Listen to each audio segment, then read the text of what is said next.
சங்கீதம் 29:11. கர்த்தர் தமது ஜனத்திற்கு பலன் கொடுப்பார். கர்த்தர் தமது ஜனத்திற்கு சமாதானம் அருளி அவர்களை ஆசீர்வதிப்பார். ஒரு நிமிடம் கர்த்தரை நோக்கி ஜெபிப்போம்.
ஓய்வு நாளில் பரிசுத்த நாளில் ஆண்டவரே 10ஆம் மாதத்தின் 4ஆம் வாரம் 26ஆம் தேதியிலே உடைய பிள்ளைகளாக ஆலயத்திலே கூடி உம்மை நோக்கி பார்க்க ஜெபிக்க துதிக்க கர்த்தர் கொடுத்த கிருபைக்காக ஸ்தோத்திரம்.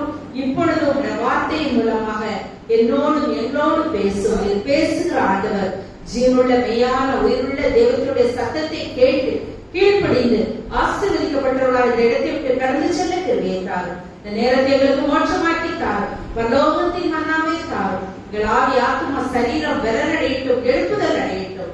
குற்றங்கள் குறைகளை மன்னியும். இயேசுவின் நாமத்தில் பிதாவே, ஆமென். ஹல்லேலூயா. கர்த்தர் நல்லவர். இந்த காலை வேளையிலே இந்த 10வது மாதம் 4ஆவது வாரத்திலே ஆண்டவருடைய வார்த்தை அறியும்படியாக தேவன் பாராட்டின கிருபைக்காக என் ஆண்டவருக்கு முதலாவதாக நன்றி செலுத்துகிறேன். இந்த வாய்ப்பை அளித்த தலைமை போதகர் ஐயா அவர்களுக்கும் உதவி போதகர் அவருக்கும் நன்றியை தெரிவித்துக் கொள்கிறேன்.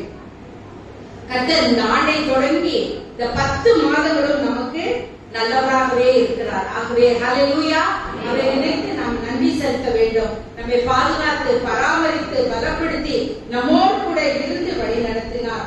ஆகவே கர்த்தர் நமக்கு கொடுத்த இந்த நல்ல தேசத்துக்காக நல்ல ஈவுகளை தந்திருக்கிறார். நல்ல கணவன் மனைவி பிள்ளைகள் உறவுகள் எல்லாவற்றையும் கொடுத்ததற்காக நாம் நன்றி செலுத்த வேண்டும். நாம் நன்றி இல்லாதவர்களாக திருப்தி இல்லாதவர்களாக இருக்கக்கூடாது. ஒரு சிறு நன்மை பெற்றாலும் ஆண்டவருக்கு நாம் நன்றி செலுத்த வேண்டும் என்றால் ஸ்தோத்திர பலியிடுகிறவன் என்னை மகிமைப்படுத்துகிறார் என்று சொல்லப்பட்டிருக்கிறது. ஆகவே ஆண்டவர் இந்த 10 மாதங்களும் நம்முடைய ஜெபத்தை அவர் தள்ளாமலும் அவருடைய கிருபையை நம்மை விட்டு விலக்காமல் இருந்த தேவனுக்கு ஸ்தோத்திரம். இந்த காலை வேளையிலே நான் எடுத்த தலைப்பு கிரியைகளினால் கிடைக்கிற கிருபைகள். ஆகவே அதற்கு முன்பாக ஒரு சிறு கதையை, தெரிந்த கதை தான் சொல்லி கூட இருப்பேன். ஒரு முறை மூவருக்கு பரலோகத்துக்கு போக வேண்டும் என்று ரொம்ப ஆசை. ஆண்டவரை தரிசிக்க வேண்டும். ஆகவே ஆண்டவரை பார்க்கலாம் என்று சொல்லி அவர்கள் மூவரும் நடந்து சென்றார்கள். நடந்து நடந்து நடந்து அதிக நேரம் ஆகிவிட்டது. பரலோக வாசலை எட்டி விட்டார்கள். ஆகவே நேரம் ஆகிவிட்டதால் பரலோகத்தின் கதவு மூடப்பட்டது. இது ஒரு இதுக்காக தான் நான் சொல்லுகிறேன். ஆகவே அங்க மூடப்பட்ட உடனே இவர்கள் 3 பேருக்கும் சிறிது கலக்கமாக இருந்தது. இவ்வளவு தூரம் கஷ்டப்பட்டு வந்தோமே, பரலோக வாசல் மூடி விட்டது, சரி காலையில் திறக்கப்படும் என்று போடப்பட்டு இருந்தது. ஆகவே நம் மூவரும் இங்கேயே இருந்து காலையிலே நாம் ஆண்டவரை தரிசித்து பரலோக வாசலுக்குள் செல்லலாம் என்று 3 பேரும் தூங்கி விட்டார்கள். காலையிலே எழுந்து பார்த்த போது அவர்கள் முதல்ல காலையில ஒருவர் எழுந்தார். அவருக்கு எழுந்ததும் காஃபி வேணும். தூங்கி எழுந்ததுமே அவருக்கு பல் கலக்கிறாரா இல்லையா காஃபி குடிக்கணும். ஆகவே அவர் என்ன செய்தார், காபி கடை எங்கேயா இருக்குதா சொல்லி அவர் போய்விட்டார். இரண்டாவது உள்ளவருக்கு எழுந்ததும் அவருக்கு நியூஸ் பேப்பர் படிக்கணும். காலை எழுந்தவுடன் அது படிச்சாதான் அவருக்கு அந்த நாளுடைய செய்திகள் தெரிஞ்சாதான் அவருக்கு சுறுசுறுப்பாங்க. ஆகவே அவர் என்ன செய்தார், எங்கன்னா நியூஸ் பேப்பர் கடை இருக்குதான்னு தேடி போயிட்டார். மூணாவது உள்ளவர் பார்த்தார். அவர் தினமும் எழுந்ததும் முழங்கால் படியிட்டு ஆண்டவரை நோக்கி அந்த நாளுக்காக ஜெபிப்பார். அவர் முழங்கால் படியிட்டு ஆண்டவரே இயேசுவே, நான் உம்மை பார்க்க தரிசிக்க வந்திருக்கிறேன், எனக்கு உம்மை காட்டும் இந்த பரலோக வாசல் திறக்க வேண்டும் என்று சொன்னாராம். ஜெபம் பண்ணி முடிந்ததும் அவருக்கு பரலோக வாசல் திறக்கப்பட்டது. அவர் உள்ளே சென்றார். மற்ற இருவரும் வந்து தேடி தேடி பார்த்தாங்க. டீ கடையும் இல்ல, பேப்பர் கடையே இல்ல. இங்க வந்து பார்த்தா இவரையும் காணோம். அப்பொழுதுதான் அவர்கள் யோசித்தார்கள். இது உங்களுடைய யோசனைக்கு சிந்தனைக்காக சொல்கிறேன். அங்கு டீ கடையும் கிடையாது, பேப்பர் கடையும் கிடையாது. ஆகவே ஆனாலும் நம்முடைய எண்ணங்கள், நம்முடைய சிந்தனைகள் எப்படி இருக்கிறது? இந்த காலை வேளையிலே நாம் வந்திருக்கிறோம், ஆண்டவருடைய வார்த்தையை கேட்க வந்திருக்கிற நாம், ஆண்டவரே என்னோடு பேசும், என் உள்ளத்திலே கிரியை செய்யும், என்னை ஆசீர்வதித்து அனுப்பும் என்று நாம் ஜெபசிந்தியோடு இருக்கும் பொழுது கர்த்தர் நிச்சயம் நம்மை ஆசீர்வதித்து அனுப்புவார். ஹல்லேலூயா. ஆகவே முதலாவதாக சங்கீதம் 37:4 வாசியுங்கள். கர்த்தரிடத்தில் மனமகிழ்ச்சியாய் இரு, அவர் உன் இருதயத்தின் வேண்டுதல்களை உனக்கு அருள் செய்வார்.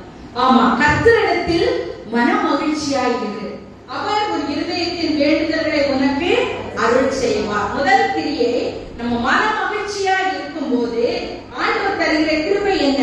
நம்முடைய இருதயத்தின் வேண்டுதல்களை நமக்கு அருள் செய்வார். ஹல்லேலூயா. நம்ம சிலரை பார்த்தா எப்பவுமே துக்கமாவே இருப்பாங்க, சந்தோஷம் பேர் வச்சிருப்பாங்க, அவங்க முகத்துல சந்தோஷமே இருக்காது. நம்ம அப்படி இருக்க கூடாது. கர்த்தரிடத்துல எப்பொழுதும் சந்தோஷமா இருக்கணும், மன மகிழ்ச்சியா இருக்கணும். ஆலயத்துக்கு இன்னைக்கு ஞாயிற்றுக்கிழமையா யான் வருதுன்னு நினைக்க கூடாது. எப்போ வரும், எத்தனை மணிக்கு போவேன்னு சொல்லி நம்ம அந்த உற்சாகத்தோடு காணப்பட வேண்டும். நீதிமொழிகள் 17:22 சொல்லுகிறது, மன மகிழ்ச்சி நல்ல ஔஷதம். ஔஷதம்னா என்ன? மருந்து. அப்ப நம்ம சந்தோஷமா இருந்தாலே, டாக்டர் கூட நம்ம போகும்போது நமக்கு இந்த பிபி இதெல்லாம் வருது, நல்ல மன மகிழ்ச்சி சந்தோஷமா இருந்தாலே எல்லாம் கரெக்டா இருக்கும். எப்பவும் நம்ம துக்கமும் கோபமும் எரிச்சலும் இப்படிலாம் இருந்தா நமக்கு சுகர் ஏறும், பிளட் பிரஷரும் ஏறும். ஆகவே மன மகிழ்ச்சி நல்ல ஒரு ஔஷதம். சில அண்ணா நகர்ல பார்க்கும்போது அந்த பூங்கால காலையில வாக்கிங் எல்லாம் போவாங்க, போயிட்டு கொஞ்ச நேரம் தனியா நின்று சிரிப்பாங்க. என்னடா இந்த லூசுங்களா இப்படி சிரிக்குதுன்னு பார்த்தா அந்த சிரிப்பு என்னது? ஒரு எக்ஸசைஸ். நம்ம எப்பவுமே மூளைய வச்சுட்டு இருந்தா பாருங்களா, நாடி நரம்புகள்லாம் அப்படியே இருக்கும். ஆகவே என்ன வந்தாலும் எது வந்தாலும் நம்ம ஒரு மன மகிழ்ச்சியாக நம்ம இருக்க வேண்டும். நீதிமன்றம் 15:13 சொல்கிறது, மன மகிழ்ச்சி முக மலர்ச்சியை தரும். அது மட்டுமல்ல, ஏசாயா 58:14 எங்க வீட்டிலே சென்று படித்து பாருங்கள். ஆண்டவருடைய பரிசுத்த நாளை நம்ம மகிமையாக எண்ணும் போது, அவரிடத்துல நம்ம மகிழ்ச்சியாக இருக்கும் பொழுது ஆண்டவர் என்ன செய்வாராம்? பூமியின் உயர்ந்த இடங்களில் உன்னை ஏறி இருக்க பண்ணி உன் தகப்பனாகிய யாக்கோபுடைய சுதந்திரத்தால் உன்னை போஷிப்பேன்றாரு. அப்ப இந்த பரிசுத்த நாள் மட்டுமல்ல, ஞாயிற்றுக்கிழமை மட்டுமல்ல, எல்லா நேரத்திலும் எல்லா சூழ்நிலையிலும் நம்ம என்ன பண்ணணும்? மகிழ்ச்சியாக சந்தோஷமாக இருக்கணும். அப்படி இருக்கும் பொழுது நம்முடைய இருதயத்தின் வேண்டுதல்கள், நம்ம என்னெல்லாம் ஆண்டவரிடத்துல நம்ம வேண்டுகிறோமோ, நம்முடைய தேவைகளை ஆண்டவர் சந்திக்கிறதா இருக்கிறார். 1 தெசலோனிக்கர் 5:16 சொல்கிறது, எப்பொழுதும் சந்தோஷமாய் இருங்கள். பிலிப்பியர் 4:4 கர்த்தருக்குள் சந்தோஷமாய் இருங்கள். சந்தோஷமாய் இருங்கள் என்று மறுபடியும் சொல்லுகிறேன். நீங்க சொல்வீங்க, உங்களுக்கு என்ன, உங்களுக்கு ஒரு கவலையும் இல்ல, நீங்க நல்லா இருக்கிறீங்க, அதனால உங்களுக்கு சந்தோஷம் நினைக்கிறேன். எனக்கு எவ்வளவு கவலை, பாடு, வருத்தம், சஞ்சலம், வியாதி, துக்கம் என்ன போல வந்தாதானே உங்களுக்கு தெரியும் நினைப்பீங்க. எல்லாருக்கும் பாடுகள் உண்டு, உபத்திரங்கள் உண்டு, கஷ்டங்கள் உண்டு, துன்பங்கள் உண்டு. ஆனாலும் அவற்றின் ஊடே நம் கர்த்தருக்குள்ள நம்ம சந்தோஷமா இருக்கும் போது எல்லாவற்றையும் ஆண்டவர் என்ன பண்ணுவார்? மாற்ற அவர் வல்லவராய் இருக்கிறார். மத்தேயு 5:12 சொல்கிறது, சந்தோஷப்பட்டு களி கூறுங்கள். ஆகவே நம்ம சந்தோஷமா இந்த காலவெளியிலே வந்திருக்கோமா? ஏன் ஞாயிற்றுக்கிழமை வருது, ஆலயத்துக்கு வரோம்னு நினைக்கிறோமா? எப்போ பிரசங்கம் முடியுதுன்னு நினைக்கிறோமா? வீட்டுல போய் என்னென்ன வேலை இருக்குதுன்னு நினைக்கிறோமா? அதெல்லாம் இல்ல. நம்ம கர்த்தர் எப்பொழுதும் நம்ம மன மகிழ்ச்சியா இருக்கணும். நம்முடைய பாடுகள்ல நம்ம சந்தோஷமா இருக்கணுமா? பவுல் சொல்லுகிறார், சகல உபத்திரவத்திலையும் நான் பரிபூர்ண சந்தோஷமா இருக்கிறேன் என்று. அது மட்டும் அவர் சொல்றார், என்னுடைய பலவீனங்களில நானு சந்தோஷமா இருக்கிறேன்னு சொல்றாரு. பவுலுக்கு கூட ஒரு முள் கொடுக்கப்பட்டது. நீங்க வீட்டில் சென்று படித்து பாருங்கள். 2 கொரிந்தியர் 7ஆம் அதிகாரம் அதுல 4ல இருந்து போடப்பட்டிருக்கிறது. அதுல என்ன போடப்பட்டிருக்கிறது? பவுல் வாழ்க்கையில் ஒரு முள் கொடுக்கப்பட்டது. அது என்னை கூட்டும் சாத்தானா இருந்தது. 3 முறை அதை நீங்கும்படியாக ஜெபித்தார். ஆண்டவர் சொன்னார், உன்னுடைய பலவீனத்திலே என் பலன் பூர்ணமாய் விளங்கும் என்றார். ஆகவே அவர் சொல்கிறார், என் பலவீனங்களை குறித்து நான் சந்தோஷமாய் இருக்கிறேன், மேன்மை பாராட்டுகிறேன் என்று சொல்லுகிறார். ஆண்டவர் சொல்றாரு, என் கிருபை உனக்கு போதும். நமக்கு கூட கஷ்டங்கள், உபத்திரங்கள், பாடுகள் வரும்போது நம்ம கர்த்தருக்குள்ள மகிழ்ந்து களி கூறும்போது ஆண்டவர் அவருடைய கிருபையை தருகிறார். இந்த உலகத்துல மிகப்பெரிய சொத்து என்னது? ஆண்டவருடைய கிருபை தான். நம்ம இன்னைக்கு ஜீவனோடு இருக்கிறது எத்தனை பேர் இல்ல? இந்த 10 மாதம் நம்மை காத்து வருகிறார். ஒருவேளை நமக்கு எவ்வளவோ கஷ்டங்கள், பிரச்சனைகள், வியாதிகள், துன்பங்கள், துக்கங்கள், போராட்டங்கள், உபத்திரங்கள் இருக்கலாம். ஆனால் அவற்றின் ஊடே ஆண்டவர் நல்லவராக, வல்லவராக, இம்மானுவேலராக, எபனேசராக இருக்கிறார். ஹல்லேலூயா. கடந்து வந்த பாதையெல்லாம் பார்க்கும் பொழுது எவ்வளவோ கஷ்டங்கள் இருந்தால் கூட அவருடைய வழி ஆச்சரியமாக, அதிசயமாகவும் நம்மை வழி நடத்துகிறது. பவுல் சொல்லுகிறார், அவருக்கு 3 தடவை ஜெபம் பண்ணாராம். அவருக்கு ஒரு முள் கொடுக்கப்பட்டது, அது என்னை கொட்டும் சாத்தானா இருந்ததுன்னு சாத்தான் சொல்றாரு. அப்ப ஆண்டவர் சொல்றாரு, என் கிருபை உனக்கு போதுன்னு. அது ஆசிரியர்கள் என்ன வியாதின்னு சொல்லி வேதத்துல இல்ல. ஒரு சிலர் என்ன சொல்றாங்க, அவருக்கு அடிக்கடி அவருக்கு குளிர்ஜுரம் வரும்ன்றாங்க. ஒரு சிலர் சொல்றாங்க அவருக்கு வலிப்பு நோய், அடிக்கடி வலிப்பு வரும். ஒரு சிலர் சொல்றாங்க மாலை நேரத்துல அவருக்கு கண் தெரியாது அப்படின்னு. ஆனா எந்த வியாதின்னு வேதத்துல இல்ல. ஆனா என்ன சொல்லப்பட்டிருக்கிறது? ஒரு முள். அது என்ன முள்ளோ தெரியல, ஆனாலும் அவர் நீங்கக்கூடிய. சில நேரம் நம்ம கூட ஜெபம் பண்ணுவோம் இல்லையா? சிலர் சொல்லுவோம், நான் ஆண்டவருக்குள்ள வந்தா எனக்கு வியாதியே வராது, கஷ்டம் இதுவே வராது. அப்படி இல்லை, அது தப்பு. நமக்கு வியாதி, கஷ்டம், துன்பம் வந்தாலும் அதன் மூடே ஆண்டவர் இருக்கிறார்ல. ஹல்லேலூயா. அதுதான். எனக்கு கூட சுகர் இருக்கு, பிபி இருக்கு, வீசிங் இருக்கு, காதல் இருக்கு, எல்லாம் இருக்கு. அதன் மூடே எல்லா இடங்களுக்கும் போக முடிஞ்சுன்னா அதுதான் கர்த்தருடைய கிருபை, அவருடைய பலன். ஒண்ணுமே இல்லாம நான் வந்து பண்ணுனா பிரசங்கம் பண்றது அது பிரயோஜனம் இல்லை. இவற்றின் மத்தியிலும், சோதனையின் மத்தியிலும், துன்பங்களின் மத்தியிலும், பாடுகளின் மத்தியிலும், கவலைகளின் மத்தியிலும், பிரச்சனைகளின் மத்தியிலும், போராட்டங்களின் மத்தியிலும் ஆண்டவர் என்னோடு, நம்மோடு கூட இருக்கிறாரே. ஹல்லேலூயா. நன்றி. நம்ம சாட்சிகளை கூட கேட்டோம். இனி எவ்வளவு பேர் சாட்சி சொல்லலாம். நம்ம சொல்லாவிட்டா கூட நம்ம ஒவ்வொருடைய வாழ்விலும் ஒவ்வொரு நிமிஷமும் ஆண்டவர் நம்மை சாட்சியாய் நிறுத்திருக்கிறார். நம்ம உயிரோடு இருப்பதே ஒரு சாட்சி. ஆகவே நம்ம என்ன பண்ணணும்? மன மகிழ்ச்சியாய், சந்தோஷமாய் இருக்கும் பொழுது கர்த்தர் என்ன பண்ணுவார்? நம்முடைய இருதயத்தின் வேண்டுதல்கள் எல்லாம் அருள் செய்வாராம். அதுக்காக நீ சந்தோஷமா இருக்கிறேன்னு சொல்லிட்டு பிரெயினதா, கத்து மங்களாத்தா அப்படி எல்லாம் இல்ல. தேவையானதை நம்ம இருதயத்தின் வேண்டுதல்களை நமக்கு அருள் செய்கிற ஆண்டவராய் இருக்கிறார். ஆகவே கிறிஸ்துவின் அன்பை விட்டு நம்மை ஒருபோதும் எதுவுமே பிரிக்க கூடாது. பவுல் சொல்லுகிறதை நாம் பார்க்கிறோம். ரோமர் 8 நீங்க வீட்டுல சென்று படித்து பாருங்கள். அந்த 36 இருந்து 39 வசனம் வரைக்கும் கிறிஸ்துவின் அன்பை விட்டு என்னை பிரிப்பவர் யார்? ஒரு லிஸ்டே போட்டிருக்காரு. உபத்திரமோ, வியாதியோ, பசியோ, துன்பமோ, நெருக்கமோ எதுவும் வந்தாலும், வேற எதுவும் அவருடைய அன்பை விட்டு என்னை பிரிக்காது என்று நிச்சயித்திருக்கிறேன் சொல்றார். உயர்வானாலும் தாழ்வானாலும் வேற எந்த சிருஷ்டியானாலும் கிறிஸ்துவின் அன்பை விட்டு என்னை பிரிக்காது. இன்னைக்கு அந்த நிலைமை நம்ம வந்திருக்கிறோமா? என்ன வந்தாலும் பாடுறோம், என்ன வந்தாலும் நம்புவேன், யார் கைவிட்டாலும் பின் செல்வேன் ஆண்டவரை அப்படி நம்ம சொல்றோமா? நம்ம தான் சொல்றோம், எஸ் தானே போறேன், எனக்கு தான் வியாதி, எனக்கு தான் கஷ்டம், எனக்கு தான் உபத்திரம், எனக்கு தான் துன்பம். இல்ல, அவற்றின் ஊடே நமக்கு மகிழ்ச்சி உண்டு, வெற்றி உண்டு, விடுதலை உண்டு, நம்பிக்கை உண்டு, வாழ்வு உண்டு, ஜெயம் உண்டு. ஹல்லேலூயா. ஆகவே நம்ம எப்பொழுதும் ஆண்டவரிடத்துல மனமகிழ்ச்சியார். ஆவியின் கனிகளில் ஒன்று என்னது? இந்த சந்தோஷம். அந்த கனிகளில் ஒன்றாய் அந்த சந்தோஷம் நம்ம இருதயத்துல, நம்ம உள்ளத்துல இருக்கும் பொழுதே நம்முடைய வேண்டுதல்கள் எல்லாம் ஆண்டவர் அருள் செய்வார். நம்முடைய தேவைகளை அவர் நிறைவேற்றுவாராம். நமக்கு என்ன தேவைன்னு தெரியும், அதை ஆண்டவர் நிறைவேற்ற அவர் வல்லவரா இருக்கிறார். அதுக்கு நம்ம எப்பவுமே இந்த மனமகிழ்ச்சியா இருக்கணும்னா, ஆண்டவர் நம்முடைய இருதயத்தின் வேண்டுதல்களை அருள் செய்யணும்னா நம்ம 3 காரணம். எதுக்குமே என்ன பண்ணக்கூடாது? பயப்படக்கூடாது. பயம்னா என்னது? ஆண்டவருக்கு பயப்படணும். பயப்படக்கூடாதுன்னா கருத்துல பாவம் செய்ய பயப்படணும். ஆனா மற்ற காரியங்கள் சிலர் என்ன பண்ணுவாங்க? ஒரு சின்ன கற்பாம்பூச்சிக்கு பயம், வள்ளிக்கு பயம் இல்லையா? அதெல்லாம் ஒரு பயம்தான். நான் கொஞ்சம் பெருமை தான். நான் சொல்வேன், பாம்புக்கு மட்டும் தான் பயப்படுவேன். இந்த சின்ன கற்பாம்பூச்சி, தவளை, கொசு இதுக்கெல்லாம் நான் பயப்படவே மாட்டேன். அது ஒரு எனக்கு ஒரு இது. ஆகவே நம்ம பயப்படுறோம். சிலர் வந்து சுவாம் அதை பார்த்தா ஒரு அருவருப்பா இருக்கு, அதை கிட்ட போறதுக்கு ஒரு பயமா தான் இருக்கு. ஆனாலும் பாவம் செய்ய நம்ம என்ன பண்ணணும்? பயப்படணும். மற்ற காரியங்களுக்கு நம்ம பயப்படக்கூடாது. வேதத்துல 366 தடவை பயப்படாதேன்னு சொல்றாரு. லீப் வருஷத்துக்கு 366 நாள், ஒரு வருஷத்துக்கு. அதுக்கு சேர்த்து ஆண்டவர் கொடுக்கிறார். நான் உன்னோடு கூட இருக்கிறேன்னு சொல்றார், நான் உனக்கு துணை இருக்கிறேன்னு சொல்றார், நான் உனக்கு சகாயம் சொல்றாரு, நீதி மகங்கரத்தினால் உன்னை தாங்குவேன்னு சொல்றார், உன்னை விட்டு விலகுவதில்லை, உன்னை கருவுடன். இவ்வளவு நல்ல ஆண்டவர் நம்மோடு கூட இருக்கும் போது நம்ம என்ன பண்ணக்கூடாது?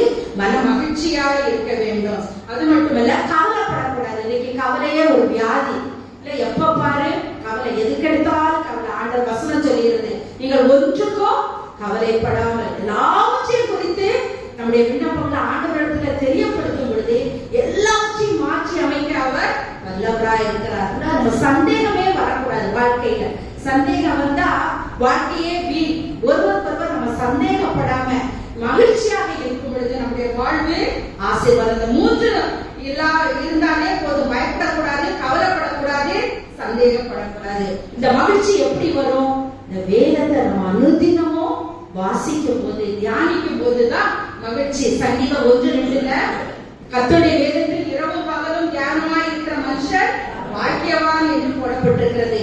தாவீது சங்கீதத்துல சொல்கிறார், வேதத்தை தியானிக்கும் போதுதான் மன மகிழ்ச்சி ஆகுது. வேதம் என் மகன் மகிழ்ச்சியா இல்லாது இருந்தால் என் துக்கத்திலே நான் அழிந்து போயிருப்பேன். அப்போ தாவீது ஒரு ராஜா, அவருக்கு எவ்வளவு வேலை இருக்கும், எவ்வளவு கஷ்டம் இருக்கும், எவ்வளவு போராட்டம் இருக்கும். ஆனா அவர் சொல்றார், இந்த வேதம் என்னுடைய மன மகிழ்ச்சி.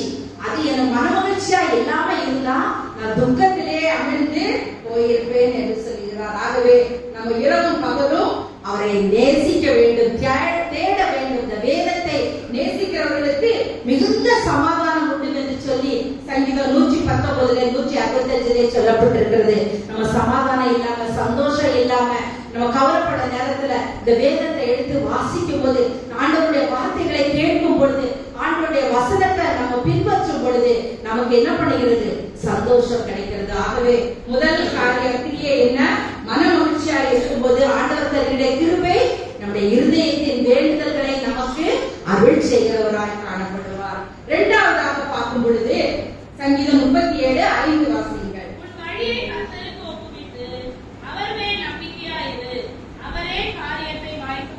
ஹல்லேலூயா. ஆகவே காரியத்தை வாய்க்க பண்ணுவார். எப்பலாம்? கர்த்தர் மேல நம்பிக்கை. நம்பிக்கை தான் வாழ்க்கை இல்லையா? நம்ம ஒருத்தரை நம்பி தான் என்ன பண்றோம்? ஒரு காரியத்தை சொல்றோம், செய்யறோம். அவங்க சில நேரம் நம்ம நம்பிக்கையோடு சொல்லுவோம், செய்ய மாட்டாங்க. அப்ப ரொம்ப துக்கமா இருக்குது. ஆனா ஆண்டவர் வேதம் வசனம் சொல்கிறது, கர்த்தர் மேல நம்பிக்கையா இருக்கும் பொழுது நம்ம அந்த கிரியை, அந்த நம்பிக்கையா இருக்கும் போது நமக்கு கிடைக்கிற கிருபை என்ன? நம்முடைய காரியங்களை அவர் வாய்க்க பண்ணுகிறார் இருக்கிறார். சங்கீதம் 4:5 கர்த்தர் மேல் நம்பிக்கையா இருங்கள். எரேமியா 17:7 கர்த்தர் மேல் நம்பிக்கை வைத்து கர்த்தரை தன் நம்பிக்கையா கொண்டிருக்கிற மனுஷன் பாக்கியவான். வேற யாரையும் மனுஷரை நம்பிக்கையா கொண்டு வச்சிருக்க மனுஷன் பாக்கியவான் சொல்லல, கர்த்தரை நம்பிக்கையாய் கொண்டிருக்கிற மனுஷன் பாக்கியவான். ஏன்? அவர் தான் இந்த உலகத்தை படைத்தவர், நம்முடைய ஆண்டவர், நம்முடைய ரட்சகர், நம்முடைய ராஜா. அவர் வரப்போகிறவர், நம்மை மட்டும் நடத்துகிறவர். நமக்காக ஒரு பரலோகத்தை ஆயத்தம் பண்ணி வச்சிருக்கார். சில சொல்லுவாங்க, போங்க எவ்வளவு வருஷமா பரலோகம் பரலோகம் இருக்குது. யார் பார்த்தா? ஒருத்தர் சொன்னா யார் பாக்குறாங்க? எங்கேயாவது போக வேண்டியதுதான். எங்க வாழ்ந்துதான் என்ன பார்த்தேன்? இங்கேயும் துன்பம், அங்கேயும் போய் நான் துன்பத்தையே. அப்படி நம்ம என்ன பண்ணக்கூடாது? சோர்வடைய கூடாது. நம்பிக்கை நிச்சயம் ஆண்டவர் எனக்குன்னு ஒரு ஸ்தலத்தை ஆயத்தப்படுத்தி வைத்திருக்கிறார், அதை எனக்கு தருவார் என்று சொல்லி கர்த்தரிடத்திலே நம்ம நம்பிக்கையாய் இருக்கும் போது நம்முடைய காரியங்கள், நம்முடைய தேவைகள் எல்லாவற்றையும் அவர் வாய்க்கப்படுகிறவராய் காணப்படுகிறார். பாருங்க, யோபுல அவர் சொல்றார், யோபு 13:15 அவர் என்னை கொன்று போட்டாலும் அவர் மேல நம்பிக்கையா இருப்பேன். கொன்று போட்டா கூட நமக்கு ஒரு சின்ன வியாதி வந்தாலே நம்ம என்ன பண்றோம்? முறுமுறுக்கிறோம், எனக்கு ஏன் இந்த வியாதி கஷ்டம்னு சொல்லி. ஆகவே ஆனா பவுல் சொல்கிறார், என்னை கொன்று போட்டா கூட நான் அவன் மேல நம்பிக்கையா இருக்கிறேன். யோபை குறித்து சொல்லப்பட்டு இருக்கிறது 1:2-3 உத்தமனும் சன்மார்க்கனும் தேவனுக்கு பயந்து பொல்லாப்புக்கு விலகுறமாகிய இவனை போல பூமியிலே ஒருவரும் இல்லையா? ஹல்லேலூயா. பூமியிலே ஒருத்தர் கூட இல்லையா? அப்போ ஆண்டவரே யோபு குறித்து என்ன பண்றாரு? சாட்சி கொடுக்கிறார். மனுஷன் கொடுக்கல, மற்றவங்க கொடுக்கல, குடும்பத்தார் கொடுக்கல. இப்ப குடும்பத்தார் கொடுக்கலாம். அந்த அம்மா நல்ல ஜெபம் பண்ணுவாங்க, ஊழியம் செய்வாங்க, நல்ல ஆண்டவருக்கு பிரியணும். ஆண்டவரே அவரை குறித்து சாட்சி கொடுக்கிறாரா? அப்படிப்பட்ட யோபு கூட என்ன வந்தது? வந்தது, கஷ்டம் வந்தது, பிரச்சனை வந்தது, வியாதி வந்தது. ஒரு நாளிலே 10 பிள்ளைகளும் மரித்து விட்டார்கள். எவ்வளவு ஒரு இழப்பு! யாருக்குமே வேதத்தில் அப்படி வரல. ஆனால் அவர் சொல்றார், என் மீட்பர் உயிரோடு இருக்கிறார். அவர் ஆராய்ந்து முடியாத பெரிய காரியங்களையும் எண்ணி முடியாத அதிசயங்களையும் செய்வார். நம்பிக்கை தான் நம்ம வாழ்க்கை. நம்பிக்கை நம்பிக்கை நம்ம நம்பணும். நம்ம அநேக நேரம் கணவரை நம்ப மாட்டோம், மனைவியை நம்ப மாட்டோம், பிள்ளைகளை நம்ப மாட்டோம், பெற்றோரை நம்ப மாட்டோம். நமக்குள்ளே சந்தேகம், அவிசுவாசம். அப்படி இல்லை, நம்பிக்கை தான் வாழ்க்கை. ஆகவே வேதம் சொல்கிறது, அந்த யோபு சொல்கிறார் 42:2, தேவரீர் சகலத்தையும் செய்ய வல்லவர், நீ செய்ய நினைத்தது தடைபடாது என்று சொல்கிறார்.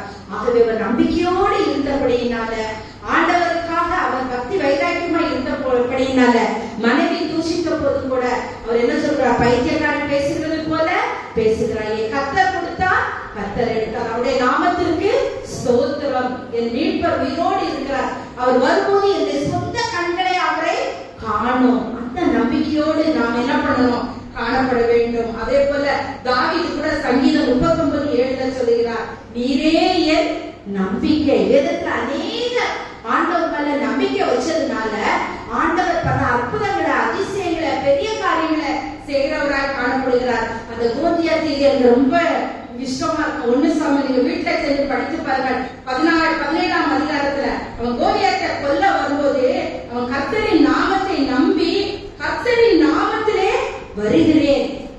1 சாமுவேல் 17:45 பாருங்க.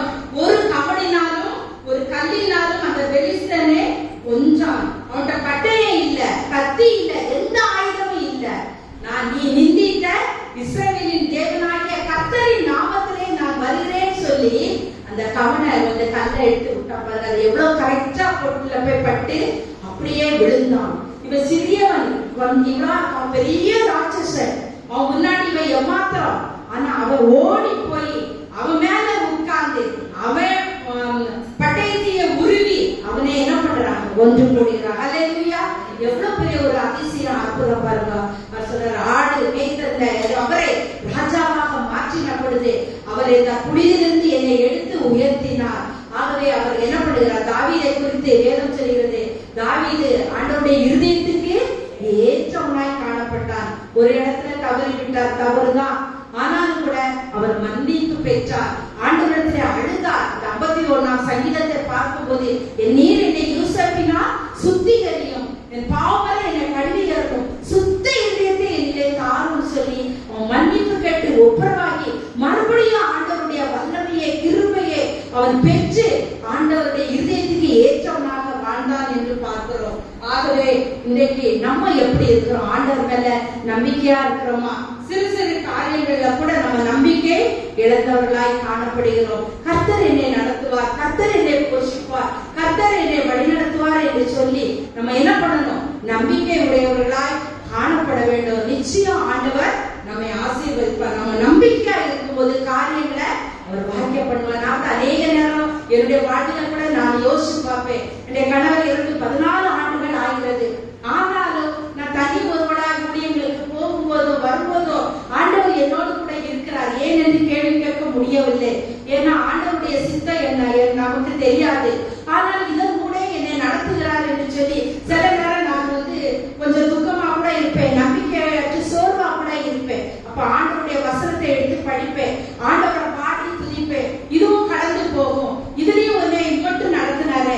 காலையில இருந்து எவ்வளவு பேருக்கு நம்ம ஜெபம் பண்றோம், போன்ல ஜெபம் பண்றோம், ஆதலாய் இருக்கிறோம், ஊழியர்களுக்கு செல்றோம். இந்த ஜெப ஊழியத்தை ஆண்டவர் தந்துகிறார். தேசத்துக்காக திறப்பிலே நின்று மன்றாடுகிற இந்த ஜெப ஊழியத்தை என்னுடைய மாமியார் மூலம் கொடுத்தபடியினால அதை நடத்த ஆண்டவர் கிருபை கொடுத்திருக்கிறாரு. அரக்கோணம் போறேன், திருவள்ளுவர் போறேன், தாமரம் போறேன், பெருங்களத்தூர் போறேன். கடந்த நாட்களில் எல்லாம் இந்த பஸ், ட்ரெயின் எல்லாம் ஷேராட்ட ஏறும்போது ஆண்டவர் பலன் கொடுத்து வழி நடத்துறார். ஹல்லேலூயா! ஆகவே என் மகன் கூட படிக்க அவன் போகும்போது பேங்க்ல வைக்கிறதுக்கு அந்த பத்திரம் காணும். பத்திரத்தை வைத்தாதான் அவனுக்கு லோன் கிடைக்கும். என்ன செய்யணும்னு தெரியல. என் கணவர் ரொம்ப பெர்ஃபெக்டா எல்லாத்தையும் ஒழுங்கா வைப்பாரு. அவ்வளவு ஒழுங்கா வைக்கிற அந்த பத்திரத்தை பத்தி நான் கேட்கவே இல்லை, எனக்கு தேவையே இல்லை. இறந்த பிறகு அந்த பத்திரத்தை வச்சாதான் அவன் வெளிநாட்டுல படிக்க முடியும் வீட. அப்ப தேடி தேடி பார்க்கற கிடைக்கவே இல்லை. ரொம்ப கஷ்டமாயிடுச்சு. எங்க பையன் சொல்றான், 25 வருஷம் வாழ்ந்தீங்க, என்னம்மா பத்திரம் எங்க இருக்கு கூட தெரியல என்னம்மா அப்படின்றான். நான் சரி அதுக்கு தேவையில்லைடா, அப்பா சரியான இடத்துலதான் வச்சிருப்பார், பத்திரத்தையா நான் தேடுறேன். நாங்க அன்னைக்கு நாள் முழுவதும் தேடிட்டோம், கிடைக்கல. அடுத்த நாள் ஒரு வக்கீல வர சொல்லி டூப்ளிகேட்டுக்கு நான் எல்லாம் பேசிட்டேன். அவர் 1 லட்சம் கேட்டாரு. அப்ப நானும் அவனும் அந்த பழைய வீடு அந்த ஹாலே இருந்து ஜெபம் பண்ணோம். ஆண்டவரே, அந்த உங்களுடைய பிள்ளைங்க, உங்களுடைய ஊழியக்காரி, என்னுடைய மாமியார் நமக்காக ஊழியம் செய்தாங்க, மாமியார் மாமனார், என் கணவர் செய்தாரு. ஒரு சிறு காசு கூட அவர் ஆசைப்படல, அவ்வளவு உண்மையாக இருந்தார். 6 ஆலயங்களை கட்டி பேர் கூட போடல, போட மாட்டேன்னு சொல்லிட்டாரு. எனக்கு கொஞ்சம் வருத்தம் தான். அப்படிலாம் உங்களுக்காக ஊழியம் செய்தாரு. நாங்க அவருடைய சந்ததி படிக்க போட்டாங்க காட்டோடு. ஏற்கனவே அந்த பீரோல தேடிட்டேன். அப்புறம் அந்த பீரோவை பார்க்க சொன்னா திருப்பி பார்த்தா அந்த இந்த சேஃப்டி இதுல வச்சிருந்தேன். ஹல்லேலூயா. அப்போ எவ்வளவு நல்லவர் பாருங்க. நாங்க 1 லட்சமும் கொடுக்கல அவருக்கு. அடுத்த நாள் அவர் வரவும் வேண்டாம் சார், கிடைச்சிருச்சுன்னு சொன்னேன். அப்படி அவன் படிச்சு ஆண்டவர் அவனுக்கும், அவன் எடுத்தது வேற கோர்ஸ், அவனுக்கு வேலை கிடைச்சது வேற. இன்னைக்கு அவன் மனைவி 2 பிள்ளைகளோடு பேரன் பேத்தியோடு இருக்கிறார். ஹல்லேலூயா. ஆனால் கூட கர்த்தர் நல்லவர், அவருக்கு எல்லாம் தெரியும், அவர் எல்லாவற்றையும் செய்ய வல்லவர். கர்த்தர் மேல நம்பிக்கை. நான் வேதத்துல நான் வசனத்தை சொல்லி சொன்னேன், நீதிமான் சந்ததியோடு இருக்கிறீரே ஆண்டவரே, நீர் இதை செய்யும், நீர் இதை நடத்தும், நான் வெட்கப்படக்கூடாதுன்னு சொல்லி ஆண்டவரிடத்துல போராடின போது ஆண்டவர் ஜெயத்தை கட்டளையிட்டார். ஆகவே சங்கீதம் 84:12 சொல்கிறது, கர்த்தரை நம்பி இருக்கிற மனுஷன் பாக்கியவான். அதுவும் நல்ல சங்கீதம் 32:10 சொல்கிறது, கர்த்தரை நம்பி இருக்கிறவனையோ கிருபை சூழ்ந்து கொள்ளும். ஆகவே நம்முடைய காரியங்களை வாய்க்க பண்ணுவார். எந்த காரியமாக இருந்தாலும் சரி, சிறு சிறு சிறு காரியங்களா இருந்தாலும் கூட காரியங்களை வாய்க்க பண்ணுவார். நாங்க 4 கடை விட்டுருந்தோம். அந்த காலத்துல ரொம்ப பரவு, 350 ரூபாய் 500 ரூபாய் இந்த ராயப்பட்ட ஏரியால விட முடியுமா? காலிப்பட சொல்லும் போது 2 பேர் அப்படியே சாதி தந்துட்டாங்க. 2 பேர் தர முடியாது, 5 லட்சம் தான் 10 லட்சம் தான். நாங்க வாங்கின வாடகையே 1,35,000 எழுதி வச்சிருந்தேன் அத்தனை வருஷத்துக்கு. அவள் காலி பண்ணும்போது 5 லட்சம் 10 லட்சம் கேட்ட. கேஸ் போடுவேன்னா நான் ஜெபம் பண்ணி, ஆண்டவரே என் கால் கோர்ட்டுக்கு போக கூடாது, நான் வக்கீலுக்கு என் பணம் போக கூடாது, என்ற காசு இல்ல, நீர் எனக்காக வழக்காடு யுத்தம் செய்யல. பாருங்க, அந்த கோர்ட்ல அவங்க ஆள் கூட வக்கீலுக்கு நோட்டீஸ் கூட வந்துச்சு. ஆனா நான் அதை வச்சு ஜெபம் பண்ண போது ஆண்டவர் காரியங்களை மாற்றினார். எல்லாம் அப்படியே காலி பண்ணும்படியாக ஆண்டவர் கிருபை செய்தார். ஹல்லேலூயா. ஆகவே அந்த இடத்துல ஒரு வீடை கட்டும்படியாக ஆண்டவர் கிருபை செய்தார். என் மகன் கூட அவிசுவாசமா இந்த ஏரியா வேண்டாமா, நம்ம எங்கேயாவது வித்துட்டு போய் கட்டலாம்னா, இல்ல தோமையப்பன் தெருவுல நம்ம பாட்டியுடைய அந்த வீடு, தாத்தாவுடைய வீடு அங்க இருக்கணும். அந்த ஜெபம் அந்த தோமையப்பன் தெருவுல ஜெபம் அது ஆண்டவர் வருக மட்டும் அந்த ஜெபம் நடக்கணும், ஜெப ஊழியம் நடக்கணும்னு சொல்லி ஜெபித்ததுனால நேரம் ஜெபித்தாங்க. ஆண்டவர் எல்லாவற்றையும் கேட்டு அவர் நேர்த்தியாய் செய்து கொடுத்தார். ஹல்லேலூயா. ஆகவே நம்ம கர்த்தரை நம்பணும். நம்பிக்கை வாழ்க்கை. நம்பும் போது ஆண்டவர் நம்முடைய காரியங்களை வாய்க்க பண்ணுவார். 3ஆவதாக சங்கீதம் 37:7-9 வாசிங்க. கர்த்தரை நோக்கி அமர்ந்து அவருக்கு காத்திரு, காரிய சித்தி உள்ளவன் மேலோ தீவினைகளை செய்கிற மனுஷன் மேலோ எரிச்சலாகாதே. பொல்லாதவர்கள் அறுப்புண்டு போவார்கள், கர்த்தருக்கு காத்திருக்கிறவர்களோ பூமியை சுதந்தரித்துக் கொள்வார்கள். கர்த்தருக்கு காத்திருக்கிறவர்களோ பூமியை சுதந்தரித்துக் கொள்வார்கள். ஆகவே நம்ம கர்த்தரிடத்துல நம்பிக்கையா இருக்கும் பொழுது கர்த்தர் நம்மை ஆசீர்வதிப்பார். 3ஆவதாக நம்ம பார்க்கும் பொழுது கர்த்தருக்கு காத்திருக்கும் போது நம்ம பூமியை சுதந்தரித்துக் கொள்வோம். உடனே நம்ம என்ன நடக்கும்? பூமி முழுவதும் நமக்கு வேண்டிய ஆசீர்வாதங்களை ஆண்டவர் தர வல்லவராய் இருக்கிறார். ஆபிரகாமை குறித்து பார்க்கிறோம். அவன் வாக்குத்தத்தத்திற்காக காத்திருந்தான். எபிரேயர் 6:15 சொல்லப்பட்டிருக்கிறது, அவன் பொறுமையாய் காத்திருந்து வாக்குத்தத்தம் பண்ணப்பட்டதை பெற்றான். காத்திருத்தல் என்று சொல்லும் பொழுது அது ஜெபத்தை குறிக்கிறது. அவர் ஆபிரகாம் கூட மன்றாடினார், ஜெபித்தார். அந்த சோதோம் குமாரக்காக திறப்பிலே நின்று மன்றாடி, இத்தனை நீதிமான் இருந்தா அழிப்பீரோ ஆண்டவரத்துல கேட்டார். அவர் ஒரு ஜெப வீரனாய் காணப்பட்டார். ஆகவே ஆண்டவர் நம்ம பொறுமையா காணப்படும் பொழுது, ஆண்டவருக்கு காத்திருக்கும் பொழுது நம்ம இந்த பூமியை சுதந்திரித்துக் கொள்வோம். என்ன தேவை என்பதை ஆண்டவர் நமக்கு தர வல்லவராய் இருக்கிறார். நம்மை சுதந்திரிக்க அவர் உயர்த்துவார். சங்கீதம் 147:11 சொல்லப்பட்டிருக்கிறது, அவருக்கு பயந்து அவரது கிருபைக்கு காத்திருக்கிறவர்களே கர்த்தர் பிரியமாய் இருக்கிறார். அப்போ ஆண்டவர் யார் மேல பிரியமா இருப்பாரா? ஜெபிக்கிறவங்க மேலதான். இன்னைக்கு நம்ம ஜெபம் எல்லாம் பண்றோம் இல்லையா? யாருமே ஜெபம் பண்ணாம வரமாட்டோம். ஏதாவது நடக்குமா? அப்படி இல்லை. அது நம்ம மேல விழுந்த கடமை. இரவும் பகலும் நம்ம வேதத்தையும் வாசிக்கணும். முடிகிற அளவுக்கு நம்ம என்ன பண்ணணும்? ஜெபிக்கணும். எங்க மாமியார் அடிக்கடி சொல்லுவாங்க, ஒரு நாள்ல ஜெபத்துக்கு கூட என்ன பண்ணணுமா? தசம பாகம் கொடுக்கணுமா? ஒரு நாளைக்கு எத்தனை மணி நேரம்? 24 மணி நேரம். அப்ப 2 மணி 40 நிமிஷம், கிட்டத்தட்ட 3 மணி நேரம். நம்ம 3 மணி நேரம் ஜெபிக்கிறோமா? இல்ல, 5 நிமிஷம் 10 நிமிஷம், முடியல வேலை இது. ஆனா செத்துல எவ்வளவு நேரமாக உட்கார்ந்து இருக்கிறோம் இல்லையா? இப்போ எல்லாரையும் சேர்த்துதான், தனிப்பட்டவங்க இல்ல. அதுல நமக்கு நேரம் நிறைய போகுது, நல்லதுதான். ஆனாலும் நம்ம தனிப்பட்ட விதத்துல நம்ம என்ன பண்ணணும்? ஆண்டவரிடத்துல நம்ம ஜெபிக்கணும். தேசத்துக்காக, மற்றவர்களுக்காக, நம்முடைய குடும்பத்துக்காக, நம்முடைய திருச்சபைக்காக நம்ம ஜெபத்துல காத்திருக்கும் போது நம்மை ஆண்டவர் இந்த பூமியை சுதந்திரித்துக் கொள்ளும்படியாக ஆண்டவர் உதவி செய்கிறவராய் காணப்படுவார். பாருங்க, புலம்பல் 3:25 தமக்கு காத்திருக்கிறவர்களுக்கும் தம்மை தேடுகிறவர்களுக்கும் கர்த்தர் நல்லவராய் இருக்கிறார். ஏசாயா 40:31 என்ன சொல்கிறது? கர்த்தருக்கு காத்திருக்கிறவர்கள் புது பலன் அடைவார்கள். ஹல்லேலூயா. அப்ப அந்த புதிய பலனை, புதிய கிருபையை, புதிய ஆவியை தரணும்னா நம்ம காத்திருக்கணும். கர்த்தருக்காக நம்ம காத்திருக்கணும். அந்த கிரியையை செய்யும் பொழுது ஆண்டவர் இந்த பூமியை சுதந்திரித்துக் கொள்ளும்படியான ஒரு கிருபையை தருவார். அப்ப எங்க மாமியார் கொடுத்தாங்கன்னா எப்ப வர பாப்பேன், அவங்க அந்த மேல இருக்கிற அறையில கண்ணீரோடு பாதத்தோடு ஜெபிப்பாங்க. அப்ப நான் என்னையும் கூப்பிட்டு சொன்னாங்க, இந்த வாரம் எவ்வளவு நேரம் ஜெபம் பண்ண? ஆரம்பத்துல திருமணமான புதிய 85 நான் சொன்னேன் 10 நிமிஷம் 15 நிமிஷம். இல்ல 1 மணி நேரமாவது ஜெபிக்கணும். அது எப்படிமா அவ்வளவு நேரம்? ஜெபித்து பாரு, ஆண்டவர் என்ன செய்வார் உனக்கு தருவார் சொல்லி. அன்றைக்கு அந்த நாட்களில் இருந்து தொடர்ந்தது. இப்ப நம்ம எவ்வளவு ஜெபித்தாலும் நேரம் நமக்கு போதாது. ஜெபம் பண்ணது கூட பிள்ளைங்க என்ன சொல்றாங்க? ஷார்ட் அண்ட் ஸ்வீட்டா பண்ணுங்க, நீங்க தொடங்கினா விட மாட்டீங்க, போயிட்டே இருப்பீங்கன்றாங்க இல்லையா? அப்படி நம்ம ஜெபிக்க ஜெபிக்க ஜெபிக்க ஜெபிக்க ஆண்டவர் அவருடைய கிருபையை தருவார். நம்ம பாருங்க, ஒவ்வொரு காரியங்களையும் நம்ம பார்க்கும் பொழுது நமக்கு ஜெபிக்கிறதுக்கு நேரமே போதாது. ஆனால் நம்ம என்ன பண்றோம்? மற்ற காரியங்களுக்காக ஜெபத்தை நம்ம குறைக்கிறோம். ஆனால் கூடிய மட்டும் நம்ம இருக்கும் போதும் எப்பொழுதும் நம்ம ஆண்டவரிடத்துல ஜெபிக்கிறவர்களாக காணப்பட வேண்டும். அன்னாள் என்ன பண்ண? ஆலயத்துல வந்து தேவ சமூகத்துல அவ என்ன பண்ண? இருதயத்தை ஊற்றி ஜெபித்தாள். அதற்கு பிற்பாடு அவளுடைய முகம் என்ன இல்லை? துக்க முகமா இருக்கவில்லை. நம்ம கூட ஆலயத்துக்கு வர முடியறவங்க வரல. வெள்ளிக்கிழமையில நிறைய பேர் வரவே மாட்டேன்றீங்க. ஒரு 8 பேர் 10 பேர் வயசானவங்க, நானும் பாசமா உதவி பண்ணுறோமா, இங்கதான் முடியறவங்க. வேலைக்கு போறவங்க முடியாது.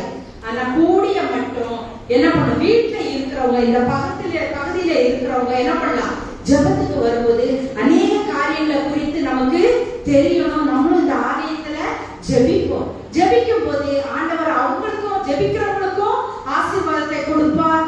நமக்கு ஜெபிக்கிற நமக்கும் ஆண்டவர் என்ன பண்ணுவார்? ஆசீர்வாதத்தை கொடுப்பார். கஷ்டம் தான், வாரத்துக்கு ஒரு நாள் வரதே கஷ்டம் இல்லையா? அதுல வெள்ளிக்கிழமை வர வரணும்னா கஷ்டம். ஆனாலும் கூடிய மட்டும் வருவதற்கு நீங்கள் பிரயாசப்படுங்கள். ஆகவே ஆண்டவர் தாவீது சொல்கிறார், சங்கீதம் 55:17 அந்தி சந்தி மத்தியான வேளைகளில் நான் தியானம் பண்ணி முறையிடுவேன். 3 வேளை ஜெபிக்கிறார். யாரு? ஒரு ராஜா, நாட்டை ஆளுகிற ராஜாவே ஜெபிக்கிறார். அது மட்டுமல்ல, அவர் சொல்றார் சங்கீதம் 119 164 ஒரு நாளில் 7 தரம் உம்மை துதிக்கிறேன். 7 தரம் துதிக்கிறார். அப்ப 7 தரம் முழங்கால் படியிட்டு ஆண்டவர் என்ன பண்றாரு? துதிக்கிறார். நம்ம ஒரு நேரம் துதிக்கிறதுக்கே நமக்கு கஷ்டம். ஆகவே நம்ம கர்த்தரிடத்துல நம்ம காத்திருக்கணும். கூடிய மட்டும் நம்ம முடிந்ததை செய்யணும். யாக்கோபு ஜெபித்தார், என்ன போராடி என்னை ஆசீர்வதித்தார் வழியா உண்மை போக விடேன்னு நம்ம ஜெபித்ததுனால கர்த்தர் அவரை ஆசீர்வதிக்கிறவராய் காணப்பட்டார். இந்த நாட்களிலே நம்முடைய ஜெபம் தான் வாழ்க்கை. ஜெபத்துக்கு எல்லாத்துக்கும் விடுமுறை உண்டா? ஆனா ஜெபத்துக்கு நம்ம விடுமுறையே கிடையாது. பாருங்க, ஒரு பட்டம் உயர பறக்குது. அது மேல பறக்க பறக்க அது எப்படி உயர பறக்கும்? அந்த பட்டத்துக்கு தொடர்புடைய ஒரு நூல் தான். அந்த நூல் எவ்வளவு உயரமா நீளமா இருக்குதோ அந்த நீளத்துக்கு ஏற்ப அந்த பட்டம் என்ன பண்ணும்? உயர பறக்கும். நூல் சின்னதா இருந்தா பட்டம் சின்னதா தான் பறக்கும். நூல் பெருசாக அது என்ன பண்ணும்? உயரம். பிள்ளைங்க பட்டம் விடும்போது அண்ணாந்து பார்ப்பையே எவ்வளவு பெருசா போகுதுன்னு நினைப்போம். ஆகவே எல்லாத்துக்கும் விடுமுறை உண்டா? ஆனா அந்த ஜெபத்துக்கு மட்டும் நமக்கு என்ன பண்ணக்கூடாது? விடுமுறையே கிடையாது. எப்ப நேரம் கிடைத்தாலும் கிடைக்காட்டாலும், வீட்டுல இருக்கும் போதும், வேலைக்கு போகும்போதும், ஸ்கூல்ல எல்லா நேரத்திலும் நம்ம கர்த்தருக்கு காத்திருக்கும் போது, அவரை நோக்கி ஜெபிக்கும் போது, இந்த பூமியை சுதந்திரத்துக் கொள்ள முடியாத ஆசீர்வாதத்தை ஆண்டவர் தருகிறார். நம்ம எல்லாரும் ஜெபிக்கிறோம். நம்முடைய ஜெபம் எப்படிப்பட்டதா இருக்கிறது? ஆகவே அது நமக்கு ஈஸி ஜெபமா இருக்கக்கூடாது. இப்ப முட்டி போட முடியல, எனக்கு கூட போட முடியல. அந்த நாட்களில முழங்கால் படிட்டு தான் வேதத்தை வாசித்தாங்களாம். மாற்றி தூதர் அவருடைய அறையில 2 குழிகள் இருந்துச்சாம். அவர் முட்டி போட்டு ஜெபிப்பாராம், முட்டி போட்டு வேதத்தை வாசிப்பாராம். அப்புறம் பார்த்தா அவருடைய அறையில அவர் முழங்கால் படிட்டு ஜெபித்த அந்த 2 குழிகள், ஆதி அப்போஸ்தலர்கள்லாம் பார்க்கும் பொழுது முழங்கால் படிட்டு ஜெபித்தார்கள், வேதத்தை வாசித்தார்கள். இன்னைக்கு நமக்கு அது முடியல. ஆனாலும் கூடிய மட்டும் நம்ம என்ன பண்ணணும்?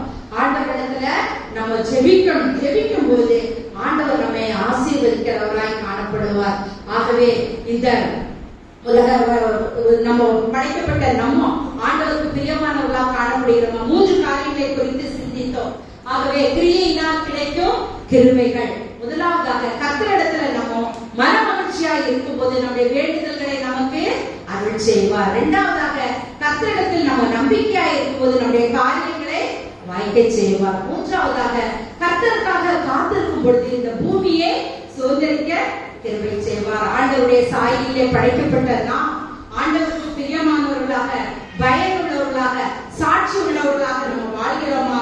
இல்லாவிட்டால் நம்ம எதை குறித்தும் அக்கறை இல்லாதவர்களாய், நிர்விசாரமாய் நாம் வாழ்கிறோமா? எப்பவுமே 2 காரியம் உண்டு. அடிக்கடி நான் சொல்வேன், ஒரு நன்மைனா ஒரு தீமை இருக்கும், ஒரு வெளிச்சம்னா இருள் இருக்கும், ஒரு நீதினா அநீதி இருக்கும், அப்ப மோட்சம்னா நரகம் இருக்கு. நம்ம எதை தேர்ந்தெடுக்கிறோம்? ஆகவே இந்த காலை வேளையிலே நம்மை ஆராய்ந்து பார்ப்போம், நம்மை ஒப்பு கொடுப்போம், நம்மை அர்ப்பணிப்போம். ஆண்டவர் நமக்கு தந்த வாழ்க்கையை மகிழ்ச்சியாகவும் நம்பிக்கையாகவும் இருந்து ஆண்டவருடைய சமூகத்திலே காத்திருந்து அதனால் வருகிற ஆசீர்வாதங்களை, நன்மைகளை, கிருபைகளை பெற்றுக்கொள்ள ஆண்டவர் நமக்கு உதவி செய்வாராக. ஆமென்.